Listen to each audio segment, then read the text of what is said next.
saupoudrer jusqu'à que ça arrive à fleur. C'est bon. C'est bon? La sculpture, c'est pas... Il y a une préparation des choses, on réfléchit, on regarde ce qu'il faut faire. Alors, il y a tous les outils sont bons. Hein. Jean, vous allez me raconter ça tout à l'heure, parce que là j'ai plein de rendez-vous dans le quartier. D'abord, je vais aller retrouver la maison de Georges Brassens. Vous savez qu'il habitait dans le quartier, Georges Brassens. Impasse Florimont. Ouais. Hein, un endroit où il a écrit ses plus belles chansons d'ailleurs. Ouais. Il habitait entre 44 et 66. Oui. Alors, je vais en parler avec Michel. Et Michel, c'est un passionné de Georges Brassens qui lui a même consacré une web radio. Après, je vais retrouver mon ami Frédéric Gersal qui m'attend place Flora Tristan. C'est pas très loin d'ici. Frédéric, vous allez tout me raconter sur cette grande féministe du 19e siècle? Ben oui, Yvan, je suis venu tout vous raconter sur cette femme, la première militante socialiste, la première militante féministe. Elle est là, son nom est partout présent dans le quartier. Après, j'irai dans un endroit, un café associatif, où les gens se sont vraiment battus pour le créer, ce café associatif, puis ça correspond vraiment à l'esprit du quartier. Et là, ma première mission, oui, c'est de retrouver l'atelier de Giacometti. L'atelier de Giacometti, c'est rue Hippolyte Mindron, c'est pas loin d'ici. J'ai bien connu lui. Je peux prendre ma journée, maître? Mais faites donc, mon cher.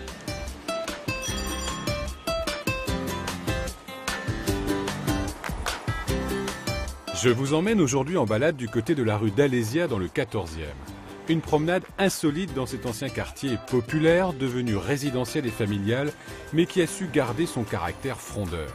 Ici, dans ce gros village calme et secret, il faut prendre son temps, parler avec les habitants et se perdre dans les passages et les ruelles pour découvrir des endroits pleins de charme.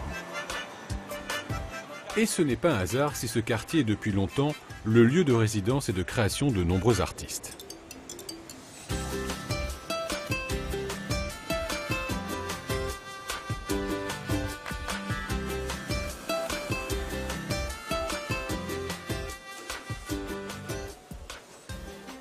Vous cherchez quelque chose? Je cherche l'atelier de Giacometti, je pense que je suis au bon endroit. C'est ici.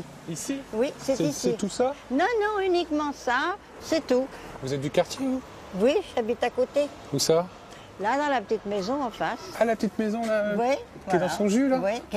D'accord. Donc vous avez croisé Giacometti? Oui. Vous le voyez de temps en temps?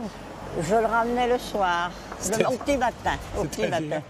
Quand il avait un peu trop bu à Montparnasse. Ah bon? Oui. Vous me montrez votre maison? S'il fait pas chaud, je prendrais bien un café. M'inviter? Oh, si vous voulez. Ah, vous êtes gentil. Elle est comme elle était en 1800 et quelques. Mes grands-parents l'ont achetée en 1896 ou 97. D'accord. Bon, ben venez, entrez, je vais vous montrer quelque chose. C'est où? C'est par là? Oui, c'est tout droit. Je m'installe, hein? C'est tout droit. Tenez, je vais vous montrer. Qu'est-ce que c'est? Ah, vous allez voir. C'est la maison de que Giacometti a fait. C'est la maison d'en face, c'est nous. Peinte par Giacometti. Oui. C'est super chic quand même d'avoir votre Oui. maison peinte par Giacometti. Oui, oui. Vous avez d'autres œuvres comme ça? Non. Non? Non. Non. Donc ici, c'est vraiment la maison de famille. Oui. Oui. Et vous êtes arrivé quand à cette maison alors? Eh bien, moi, je suis arrivée à mon mariage, quand je me suis mariée en 63. J'ai jamais bougé depuis. Et vos enfants étaient élevés ici? Ah Tout le monde a été oui. élevé ici, Ah oui. Vous voyez le fauteuil? Oui. C'est le fauteuil de ma grand-mère. Et alors jamais vous avez été sollicité pour... Si, c'est des centaines de fois. par les agents Oui, parce immobiliers, qu'ils voudraient prendre les promoteurs. le pavillon à côté, la maison, Ouais. c'est pas pavillon, la maison d'à côté, et ça leur ferait faire un petit immeuble. Parce que nous, on est trop petits Ouais. pour une maison, on est trop petits. Et à chaque fois, vous dites non? On dit non, Pas question? pas question. Même avec une grosse somme d'argent? Non, Et pourquoi? parce que c'est notre maison. C'est la maison de famille, c'est la famille. Ça, on n'y touchera pas. Mais là, vous avez quitté un moment quand même pendant la guerre. Qu'est-ce qui s'est passé pendant la guerre? Mais pendant la guerre, mes parents ont acheté une maison du côté de Blois, à la campagne, et on était avec mes tantes. Qu'est-ce qui est devenu pendant cette période-là, la maison? Eh bien, la maison, elle a été louée à des amis, gracieusement ou quoi, parce qu'il fallait qu'elle soit occupée, sans ça, elle était réquisitionnée. Et une fois, il y a eu un noir américain qui est venu, un grand noir américain, et qui jouait de la musique. Et il s'était installé dans la cave, en bas, et il faisait son petit club. De jazz. De jazz. Un des premiers clubs de jazz, c'était ici à Paris. Oh, je ne sais pas, ça c'est vous qui le dites. Et vous me la montrez un peu, la maison? Parce que moi, j'ai envie de la visiter. Ben allons-y. Vous m'emmenez où, là? Ah, vous allez voir, à l'étage. Au grenier? Oui, dans les greniers. Il y a toujours plein de secrets de famille dans les greniers. Ah, toujours, toujours. Vous voyez, là, c'est mon grand-père qui a acheté, c'est lui qui a acheté la maison. Ah, c'est le papy. Voilà. Il s'appelait comment? Il s'appelait François Pierre. Et qu'est-ce qu'il faisait, François Pierre? François Pierre, il travaillait au Bon Marché, qui venait de s'ouvrir à l'époque. Ah, le grand magasin à oui, gauche. Ouais. Il y avait beaucoup de religieuses qui venaient là. Et il était au ruban, enfin, un truc comme ça. Vous ne l'avez pas connu? Ah non, du tout. Vous n'avez pas connu votre grand-père? Ah non, il est mort en 1916, un truc comme ça, pendant la guerre. J'ai toujours ces jumelles qu'il avait dans les tranchées. Qu'est-ce qu'il y a par là? Ah ben venez voir. Vous allez voir.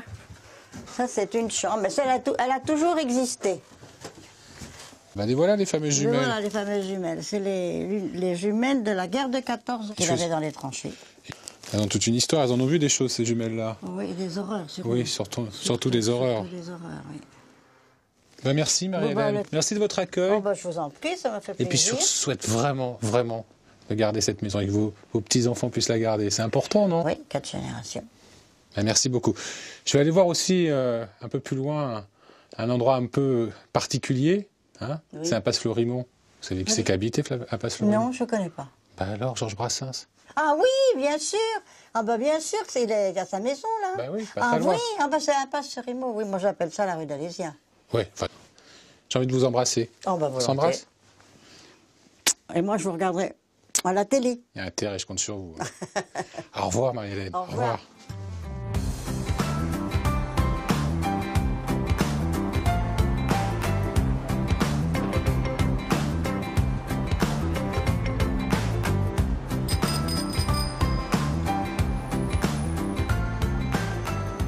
Ça va? Ça va?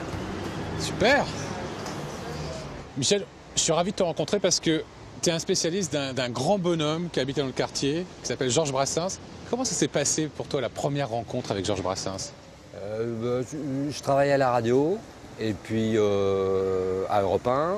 Et donc j'ai fait des émissions avec lui, une émission qui s'appelait Campus. Et il est devenu un peu le parrain de cette émission. Donc il venait pour nous présenter son disque, on enregistrait des émissions avec ses copains chez lui, voilà. C'est comme ça que ça s'est passé. Ah, un petit café. Ah oui. Ça va nous réchauffer. Et toi, tu es devenu passionné comment alors? Parce qu'aujourd'hui, tu consacres quand même une partie de ta vie à Georges Brassens, tu l'as même consacré à une web radio. Ouais.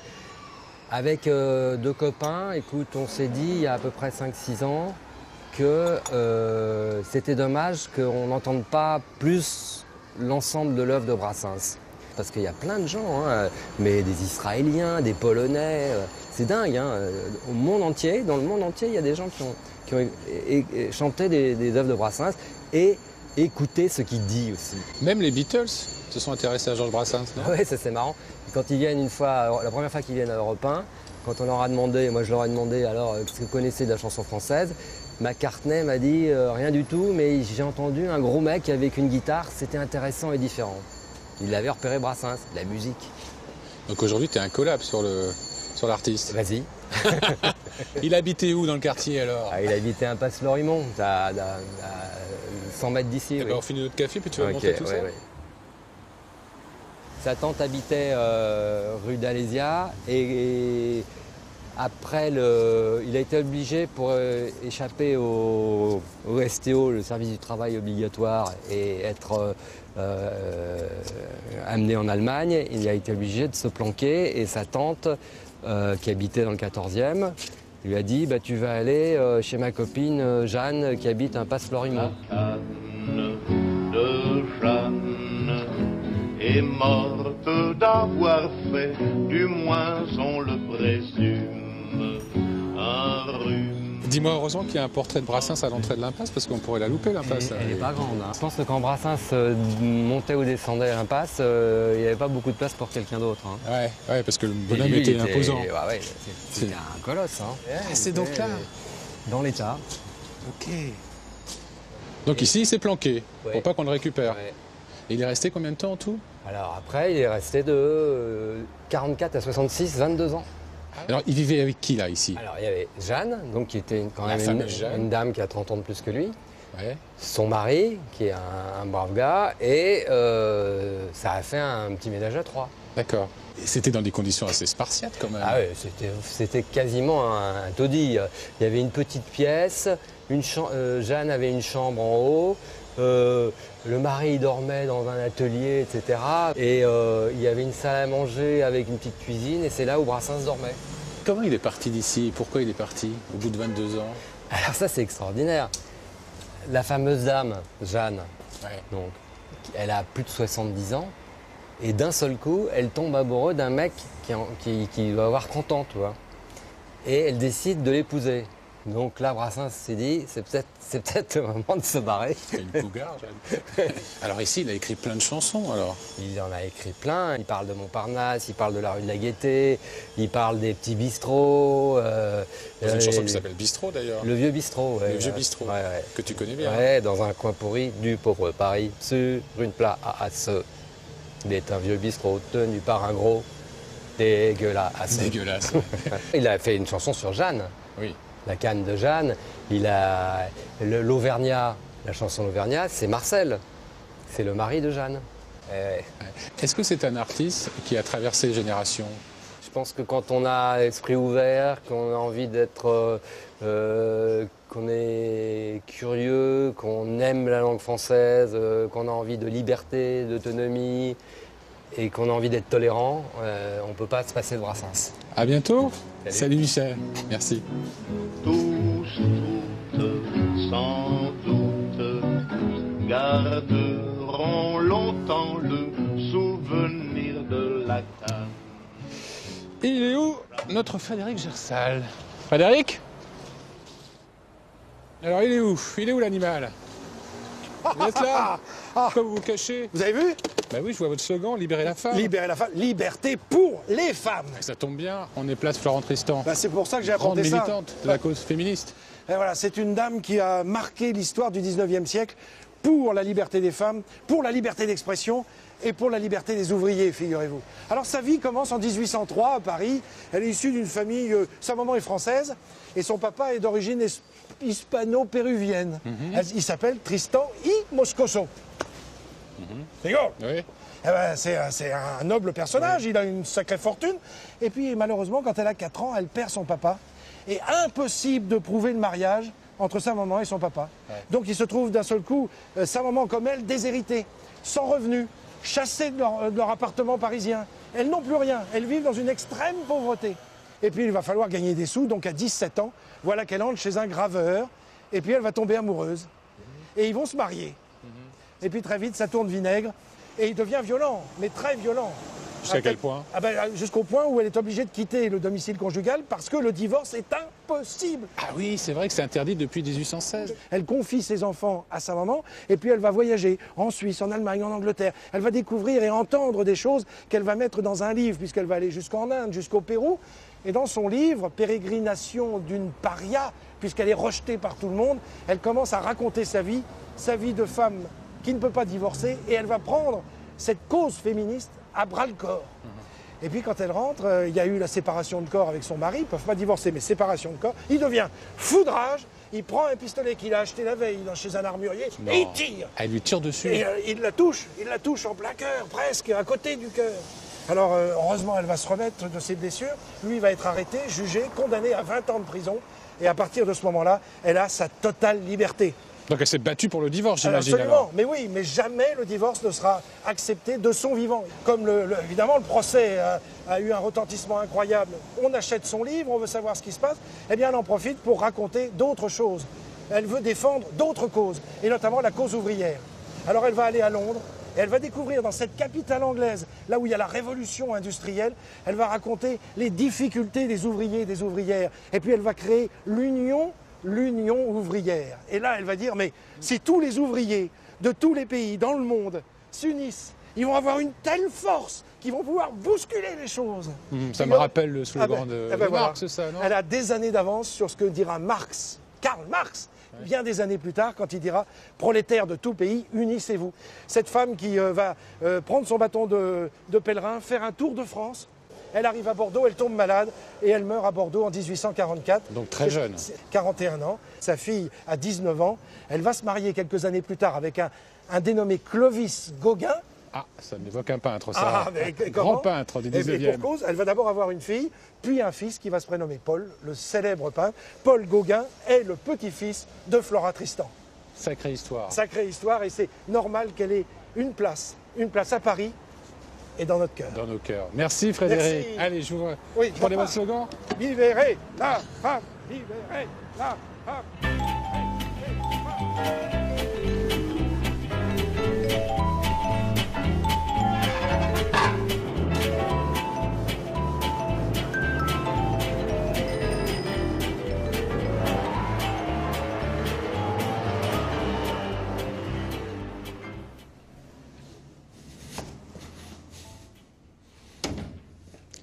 Alors, maître, ce taureau. Ben, il est docile encore. Oui. Oui. Il se tient bien. Tiens bien, il vient. Dites-moi, Jean. Oui. Moi, ce que je voudrais que vous me racontiez, c'est ça. Enfin, c'est plutôt lui. C'est le général de Gaulle. Oh. Parce qu'on vous connaît aussi pour les grandes commandes. Pourquoi notre ami de Gaulle est tout nu, là? Et il est tout nu parce que quand m'a demandé de faire le concours, ça remonte à quelques années, c'est 98. J'y arrivais pas. Je faisais un Jacques Tati. Je faisais quelque chose de Rennes. Enfin, il y a des maquettes d'ailleurs que j'ai cassées. Comment ça, une démarche à la Tati? Non, je veux dire, Tati. Ah oui, enfin. oui. Bah, donc, j'y arrivais pas. J'ai pensé d'abord à lui, descendant les Champs-Élysées après 4 ans et demi de... Ce jour-là, c'était quoi? C'était la libération de Paris? C'est la libération de Paris, mais c'est le 25 août. 25 août, oui. Puis comme je n'y arrivais pas, j'ai dit je vais le chercher à poil pour l'habiller après. Et puis j'ai gardé le képi. Ce qui m'a complètement libéré, quoi. À partir de ce moment-là, j'ai pu travailler. De Gaulle, c'est pas simplement un grand monsieur dégingandé qui descend les Champs-Élysées. Il y a ce jour-là, il est habité par plein de choses, quoi. J'ai préféré que ce soit plus intérieur que spectaculaire, quoi. Comment ça s'est passé? La commande de Gaulle? Ouais. C'est d'abord un concours. J'ai fait d'abord le concours de la statue de Winston Churchill, dont la maquette est là-haut. Et c'était en 96. Et puis la sculpture de Churchill a eu le succès, a été inaugurée par la reine d'Angleterre, le président de la République. Et puis 2 ans, enfin un peu après, ils ont lancé un concours pour la statue du général de Gaulle. Je dis pourquoi moi? Vous ne l'aurez sûrement pas, mais vous avez travaillé sur Paris, participez. J'ai participé, puis je l'ai décroché. Quand j'ai terminé cette sculpture à la fonderie, il y a un motard qui vient avec un gars de l'AFP, et le motard s'appelait Jojo. Jojo avec une casquette, le parigot, très sympathique. Il arrive à dire, ça mon pote, c'est la cravate du général. Il a reconnu la cravate du général. Ça signé encore plus de personnages. Alors j'ai dit, mais pourquoi tu dis ça? Pourquoi vous dites ça? Ah je l'ai suivi souvent en moto, je le connais, sa cravate. C'est une anecdote invraisemblable, quoi. Si je veux acheter un général de Gaulle pour mettre dans mon jardin. Eh bien, il faut 500 000 euros. Ah oui, quand même. Il y a d'autres grands hommes aujourd'hui qui vous inspirent? Vous avez fait le tour. J'en ai marre des grands hommes. Ici, c'est votre atelier, oui. Un de vos ateliers. Oui. Mais il y en a un autre à côté où vous habitez aussi? J'habite aussi où j'ai commencé ma carrière, comme on dit. Ouais, c'est là que tout a commencé. On va voir à quoi ça ressemble. Ok, on y va. Salut, on y va. Alors. Jean, ce quartier, vous l'avez jamais quitté, vous alors? Non, je l'ai jamais quitté. Jean est arrivé à l'âge de 19 ans dans le 14e.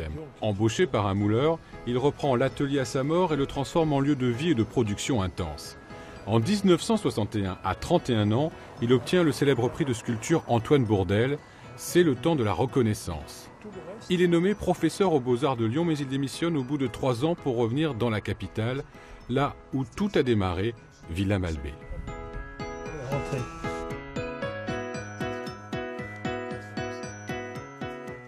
Donc là, on était dans le premier atelier. Premier atelier. Vous avez commencé ici? J'ai commencé ici. J'ai commencé par travailler ici, faire toutes ces sculptures là ont été faites ici.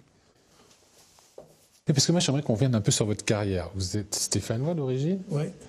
Vous êtes arrivé à Paris à 19 ans? Oui. Mon père a eu 7 enfants, mais mon père, si je fais de la sculpture, c'est grâce à lui. Il était cheminot, et sa passion, c'était la sculpture. Parce qu'il modelait, les sculptures sur bois. Et moi, tout petit, je l'ai suivi sur l'établi, la cuisine. Je prenais ses outils, je dessinais, et je n'aimais que ça.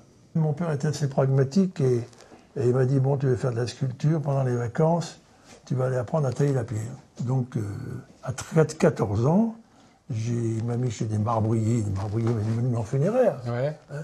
À 16 ans, j'ai appris à Lyon le métier de metteur au point, c'est-à-dire d'agrandir des sculptures. Et à 19 ans, j'avais un métier de... Vous étiez artisan? J'étais artisan. Mon père avait c'était un homme extraordinaire, mais qui était, comment dirais-je, pour lui, les artistes, c'était des gens merveilleux, des purs esprits, tu parles. Enfin bon. Et il n'avait pas conscience de la difficulté. Je voulais pas le décevoir. À l'école des Beaux-Arts, j'ai travaillé, je voulais pas le voir, j'étais un peu premier partout, quoi, parce que je travaillais. Puis j'aimais ça. Je vous dis, j'aimais ça. J'ai eu la chance de faire que ce qui me plaisait. Merci. Je vous en prie. Salut.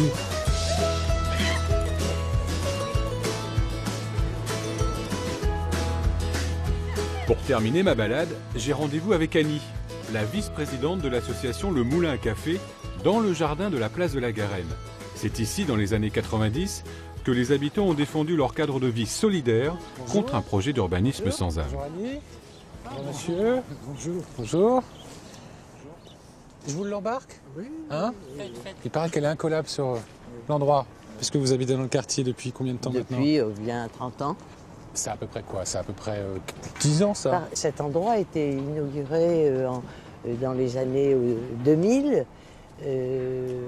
C'était autrefois un petit peu un endroit qui ressemblait à rien. Une friche industrielle? Voilà, un petit peu. Donc qui était fermé. Et à partir du moment où les travaux, où les immeubles, où tout a commencé à pousser, il y a eu une traversée du quartier. Donc on pouvait communiquer, parce que l'avant c'était Avant, fermé là, on ne c'est ça? pouvait pas communiquer. D'accord, donc là Voilà. on peut traverser, passer de l'autre côté. Tout à fait. C'est un endroit ouvert. Et pourtant ça fait quand même comme un petit village au cœur du 14e. Ça reste un endroit un petit peu fermé, tellement fermé, je dirais qu'il y a encore beaucoup de gens dans le quartier qui ne connaissent pas. Ici, ce qui est le cœur vraiment du village, c'est là, c'est à côté. Exactement. C'est quoi ça? Le cœur du village, c'est le café associatif qui est là, c'est le Moulin à Café. Moulin à Café, donc qui a démarré en 2000, hein, qui a fêté ses 10 ans en janvier, voilà, qui est devenu une valeur sûre dans le quartier. C'est quoi? Le partage, la solidarité? Tout à fait. Vivre ensemble? Oui, exactement. On va aller le voir ce café. On va Hein? Vous m'y accompagnez? Allons-y.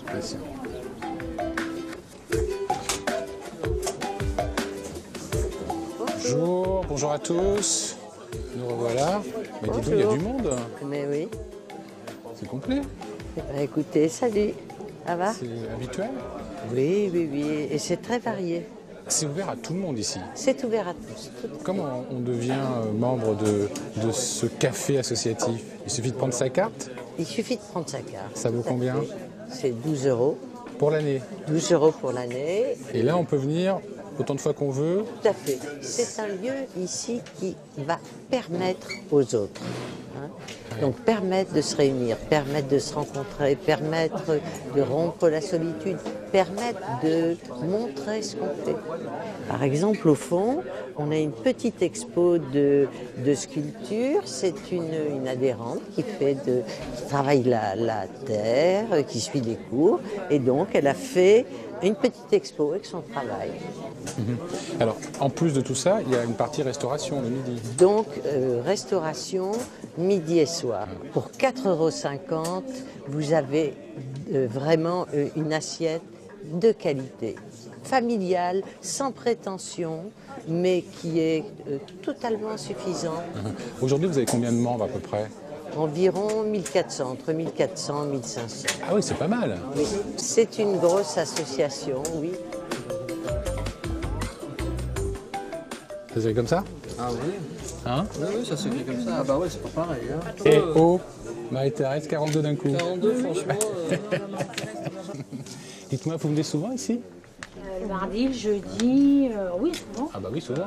Comment vous avez appris l'existence? En allant visiter les jardins, il y avait la journée des jardins, et en mois de septembre, je suis passée là, je suis rentrée, et voilà. Et depuis, vous n'avez pas quitté? Non. Qu'est-ce qui vous plaît ici? L'ambiance, c'est ouvert, jeune, moins jeune, c'est pas cloisonné. C'est comme on dit, intergénérationnel. Voilà, exactement. Marie-Thérèse, je vais vous laisser jouer. Moi, je vais en profiter pour dire au revoir à nos spectateurs parce qu'on va terminer l'émission ici, dans cet endroit hyper sympa. Moi, je le conseille vraiment. Vous pouvez aussi voir ou revoir cette émission sur france3.fr. Je vous invite aussi à venir me parler, me dire ce que vous avez aimé, vos coups de cœur, vos coups de gueule sur les réseaux sociaux. On se retrouve la semaine prochaine pour un nouveau numéro de Paname. Ciao, ciao.